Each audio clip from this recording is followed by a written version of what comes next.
Hey everybody, welcome to episode 7 and 8. We're going to combine episode 7 and 8 here, and I'm actually just going to show you guys what I was doing for this isolation drum riser build that I was doing for my drummer. There was going to be just a separate part, 7 and 8, but I'm going to put these two together in here.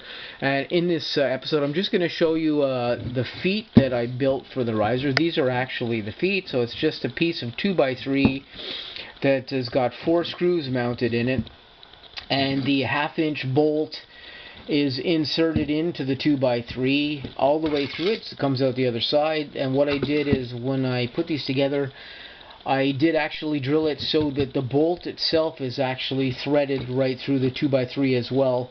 It screws right in there, and then of course the nut clamps up against the 2x3 here to keep it in there and keep it from turning.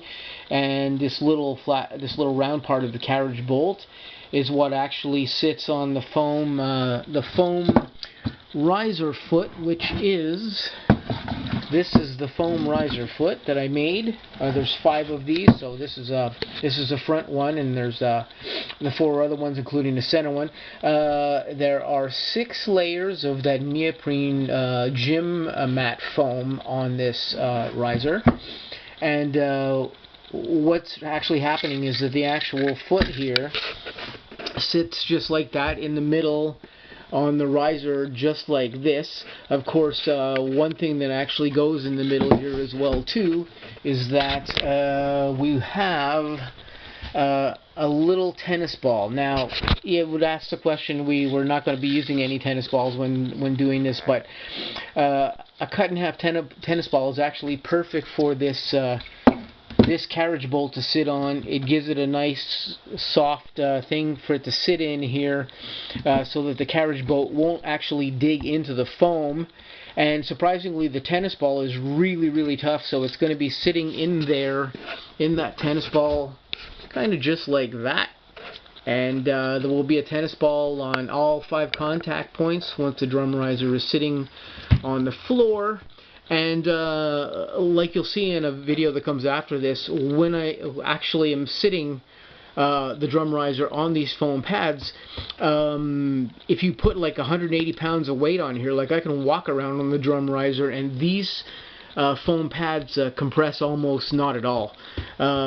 Maybe a maximum of maybe 2 pads actually compress, and then the rest of it is just absorbing all that sound that it's sitting on. So we're hoping that the end result here is going to be really good, and that it's going to have, it's going to have such few contact points that the transference of vibration from the riser to the floor and across the floor into my drummer's neighbor's house is hopefully going to be very minimal, in comparison to whether or not we would have built a riser out of, like 30 tennis balls and a couple layers of MDF like you've seen a lot of people doing. Again, there's nothing really wrong with that, but I think that this is going to be a superior design in the end, and that it's going to work much better, and it's going to transfer much less vibration to the floor, and consequently the neighbors are going to hear a lot less vibration in their house, hopefully. So that's just what I wanted to show you here in this episode. Please stay tuned for the episodes that follow this, and if you guys are interested, we'll see how this all works out in the end. What's going to happen is, in a couple of days here, I'm going to be actually transporting all of this riser material that I built over to my drummer's house, and we're going to actually reconstruct the riser in his room that he has his drums in. And then we're going to shoot some videos there and show you when it's all set up, when the actual riser is set up, when the drum kit is on it, when we pile on all of the foam and the carpets and everything else that's going to be under the riser and actually on top of it. And then we'll do some sound tests, and we'll see how this all works out in the end. But I think that it's going to greatly reduce the sound being generated to the floor and the sound being generated overall when he's actually playing on this kit. So guys, please stay tuned for what's coming up, the other videos coming up, and hopefully we'll see how this all works in the end. Hope you guys have a great day.